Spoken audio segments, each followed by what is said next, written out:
హైదరాబాద్ మున్సిపాలిటీల పునర్విభజన అంశం కౌన్సిల్లో గందరగోళానికి దారితీసింది. మున్సిపాలిటీల పునర్విభజనపై కార్పొరేటర్లు అసంతృప్తి వ్యక్తం చేస్తున్నారు. సభ్యులందరితో చర్చించి పునర్విభజన నిర్ణయం తీసుకుని ఉంటే బాగుండేదని కాంగ్రెస్ కార్పొరేటర్ బొంతు శ్రీదేవి అన్నారు. మున్సిపాలిటీల పునర్విభజనపై ప్రభుత్వ పునరాలోచన చేయాలంటున్న కార్పొరేటర్ బొంతు శ్రీదేవి మా bureau chief Shekhar face to face.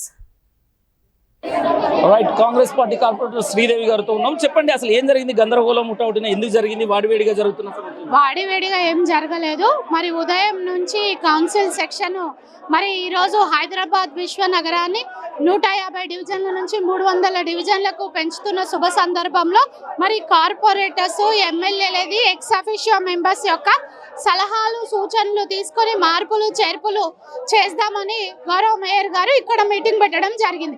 ఉదయం నుంచి సెషన్ చాలా చక్కగా జరుగుతున్నది. ఏంటంటే మేము యాజ్ ఏ కాంగ్రెస్ కార్పొరేటర్గా నిన్న కమిషనర్ గారిని కూడా కలవడం జరిగింది. ఎందుకనంటే మరి మమ్మల్ని కూడా కన్సిడర్ చేసి మరి హద్దులు తీసుకుంటే బాగుంటుండే. ఎందుకంటే 24 గంటలు ప్రజలలో మీరు ఉంటాం.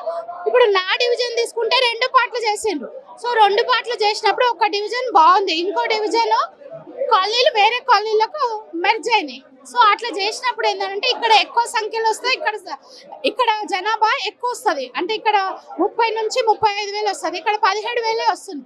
సో 2 డివిజన్లు ఈక్వల్ గా చేసి ఉంటే, ప్రజాప్రతినిధులను ఇన్వాల్వ్ చేసి ఉంటే ఖచ్చితంగా మరి మా భాగస్వామ్యంతో మరి హద్దులు అయితేనేముంది, పెరి ఏరియాలో ఏది ఎక్కడి నుంచి తీసుకుంటే బాగుంటది అనేసి మేము చెప్తుండే. ప్రభుత్వం ఇది ఏకపక్ష నిర్ణయం తీసుకుందని అంటారా మీరు? అయితే వాస్తవానికి ఏంటంటే ఇది గత ప్రభుత్వంలో అయినా అంతకుముందు డీలిమిటేషన్ అయినా మరి అధికారులు మాత్రమే చేస్తారు. మరి కాంగ్రెస్ ప్రభుత్వం ఎవరికి కూడా మరి కాంగ్రెస్ వాళ్ళకి, బీజేపీ వాళ్ళకి ఎవరికి సో జియాజిలికల్ మా ప్రకారం చేశారు అని వారు నిన్న తెలియజేశారు కమిషనర్ గారు. ఇవాళ మేము విన్నపాలు తీసుకున్నాక మేము డివిజన్లని ఇంకా ఏమైనా మార్పులు చేర్పులు, చాలా మంది ఏంటంటే ఒక ఊరు ఉంటది, ఆ ఊరు పుట్టిన తర్వాత ఆ ఊర్లో సబ్ కాలనీస్ పుడతాయి. సో ఇప్పుడు మాదే ఉంది కుషాయిగూడ ఊరు, పురాతనమైనది, దాంట్లో చక్రిపురం అనేది వెలిసింది. ఆ చక్రిపురం పేరుని ఇప్పుడు డివిజన్ చేసిండ్రు. సో కుషాయిగూడ వాళ్ళందరూ కూడా కొట్లాడుతా ఉన్నారు.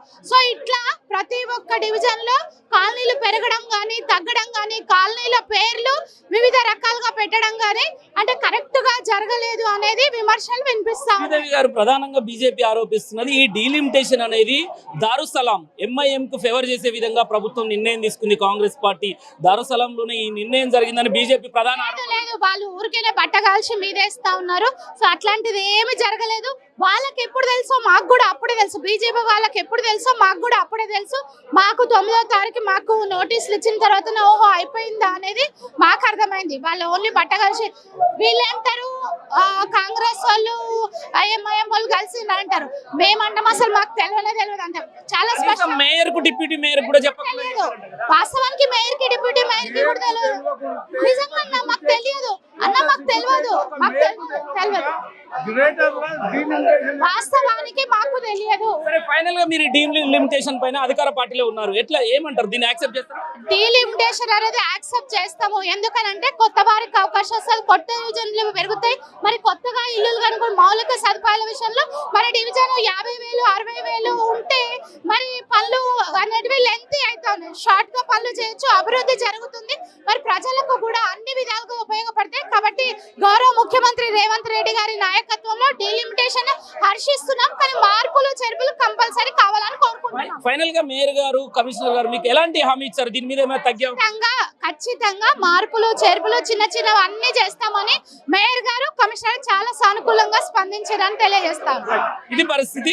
కాంగ్రెస్ పార్టీ ఖచ్చితంగా ఏదైతే సీఎం రేవంత్ రెడ్డి ఈ డీలిమిటేషన్ ప్రక్రియ చేశారో ఇది శుభ పరిణామమే. కానీ కొన్ని ఏదైతే మార్పులు చేర్పులు ఉన్నా మేము అధికార పార్టీ కార్పొరేటర్లమైనా ఖచ్చితంగా కొన్ని సమస్యలు ఉన్నాయి, కొన్ని మార్పుల చేర్పుల వల్ల ఇబ్బందులు ఎదుర్కోబోతున్నాము. కాంగ్రెస్ పార్టీ కార్పొరేటర్లం, అధికార పార్టీ కార్పొరేటర్లమైనా దీనిపైన వెంటనే మేయర్ దృష్టికి, ఆర్వి కర్ణన్ కమిషనర్ దృష్టికి తీసుకెళ్లాము. వాళ్ళు ఈ డివిజన్ల మార్పుల చేర్పుల విషయంలో చాలా సానుకూలంగా ఉన్నారని చెప్పడం జరిగింది. కెమెరా పర్సన్ విజయ్తో శేఖర్, GHMC ప్రధాన కార్యాలయం నుంచి.